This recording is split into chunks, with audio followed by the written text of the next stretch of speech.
Magandang umaga mga kabay.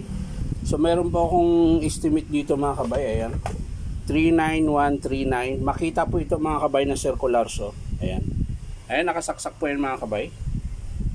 Papanda rin natin. Ayan po, masiklab po yung andar mga kabay, tsaka mabagal. So titingnan natin ngayon mga kabay kung bakit ganun yung andar niya. So tara, samahan nyo ako. So ayan po mga kabay, bubuksan ko na po.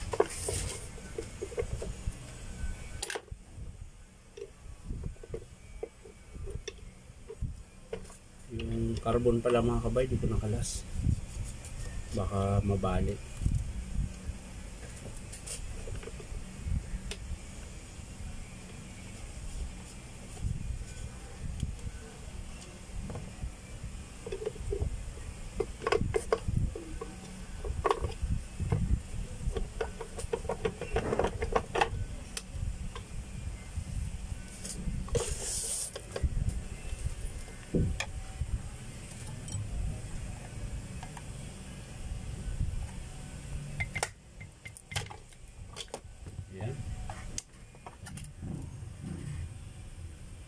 So tostado po mga kabay,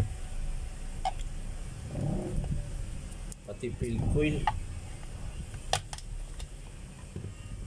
Ayan po.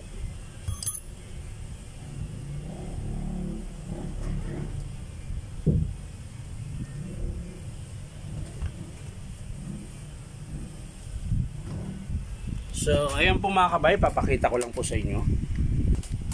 So ang sira po ng circular so na makita, ayan mga kabay, armature po, ayan, bali sunog po siya. Pati field coil mga kabay, ayan, damay. Ayan.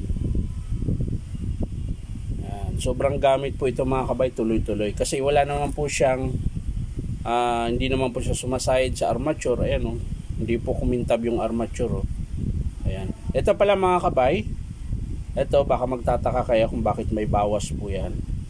Ayan, bali sa factory po yan nung nag-align sila. Bali mabigat po dito kaya binabawasan nila po yan. Marami pong nagtatanong sa akin, mga customer ko dito, bakit daw may tama. Sabi ko hindi po tama yan sir. Bali ano po yan, yun po yung binawasan yung bakal. Ibig sabihin mabigat dito banda. Ayan. So ang estimate natin dito mga kabay, yung armature, field coil, tsaka carbon brush. Yan.